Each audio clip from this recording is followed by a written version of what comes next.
Uh, Assalamu alaikum warahmatullahi wabarakatuh. I hope mnaendelea poa. Kuna leo nataka ni straight to the point. Naona sitaki kuongea sana. Kuna vitu viwili nataka niongee kuhusiana na hili sakata la sheria yetu Sheikh Walid. Mwenyezi Mungu ampunguzie matatizo kusema kweli. Kitu cha kwanza ambacho nataka niongee ni namna ambavyo mimi nimefahamu Sheikh. Sema kula Mungu mimi Sheikh Walid nimemjua baada ya kuwa amekuja kwenye Sheikh wake mkoa. Kamjua. Kwa hiyo sikuwa namjua muda mrefu, kusema nimemjua muda mrefu kiasi kwamba it's okay kumtetea. Yaani natengeneza hiyo hoja ili isionekane kwamba kwa sababu ni mtu mimi binafsi nimemjua muda mrefu, kwa hiyo namtetea mtu ambaye alikuwa anamjua muda mrefu. Kwa mimi nimemjua tu baada ya kuwa shehe wa mkoa.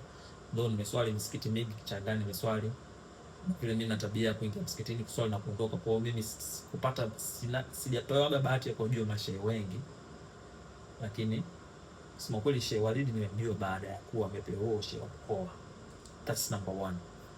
Kwa hiyo baada ya hii video usije ukatengeneza hoja kwamba nimeamua kuchukua muda wangu kuongea yote kwa sababu huyu mtu namfahamu muda mrefu. No. That's number one. Namba mbili, ambacho ndio kitu cha muhimu kabisa. Hivi ndugu zangu, ima Waislamu ama Wakristo vyovyote, hivi mnaona ambavyo binadamu wanachukua muda wao kumtetea huyu bwana? Hivi mnaona yani mnaliona hilo wimbi, the wave, the energy ninaona si kwa Waislamu, si kwa Wakristo, kila mtu anamtetea huyu bwana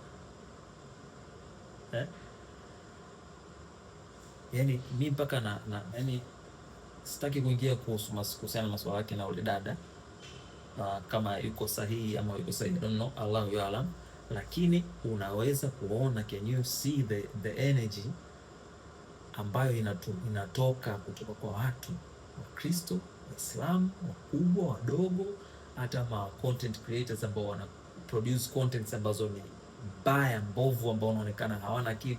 Can you see the wave ambayo inajaribu kumtetea jamaa? Can you see the wave? Yani unaweza kufeel hicho kitu. Sasa imeni-inspire sana. Kwanza najiuliza, huyu mtu malaika wanamtetea kwa kiwango gani? Kama sisi waja tuko hivi, malaika wanamtetea kwa kiwango gani? Alafu mwamba yuko kama sijaona